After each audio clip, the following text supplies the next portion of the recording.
Everyone, কেমন আছো তোমরা? আমি তো অনেক অনেক ভালো আছি। আর এই মোমোর ভিডিওটা বানাতে গিয়ে আবার মনেও পড়ে যাচ্ছে মোমোর সেই টেস্টটা। আর আমার এক্সপ্রেশন দেখেই তোমরা বুঝতে পারছো মোমোটা ঠিক কত ভালো হয়েছিল।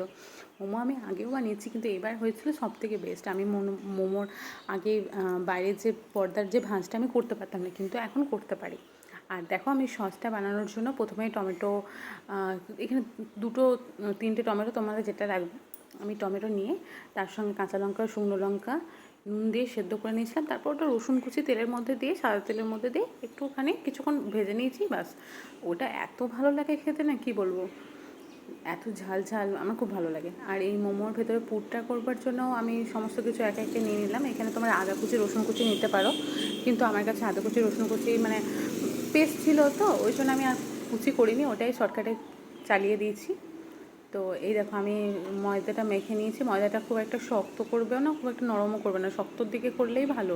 তো একটু ছোটো ছোটো করে কেটে শুধুমাত্র নুন দিয়ে মেখেছি, আমি তেলও দিইনি।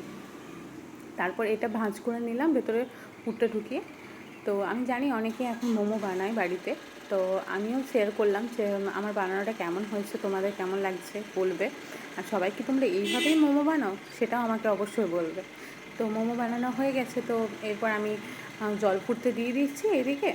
এরপর ফুটো ফুটো বাটি আমার বলতে এটাই ছিল, অনেকের অন্য কিছু ভাপানোর জন্য ইডলি থাকে, তারা তাতেই করবে, কিন্তু আমি এতেই করেছিলাম। দেখো সবগুলো হয়েছে, একটু টেরা বেঁকা হয়েছে, কোনোটা ছোটো বড়ো হয়েছে, দেখো একটু বাকি আছে, করে নেবো এরপর। তো তোমরা দেখে বলবে কেমন হয়েছে বলো। কিন্তু আমি এই নিয়ে মোটামুটি 3বারই মোমো ট্রাই করলাম। প্রথমবারে তো একদম বিচ্ছিরি হয়েছিল, সেকেন্ডবারে মোটামুটি হয়েছিল, থার্ডবার বলাই যাবে না। আমি একটা গোটা রুটি মতো বেলে ওটা আমি ভাজ করে নিয়েছিলাম। এত ছোটো ছোটো করতে করতে ধৈর্য লাগছিল না। কিন্তু আজকে আমার মানে যেদিন আমি মোমোটা বানিয়েছিলাম সেদিন আমার ইচ্ছে ছিল যে আমি ছোটো ছোটোগুলো বানাবো নিজে। সবাই কী সুন্দর বানায়, আমি কেন পারবো না। তো দেখো এবারে হয়ে গেছে, আমি খেতে বসে গেছি।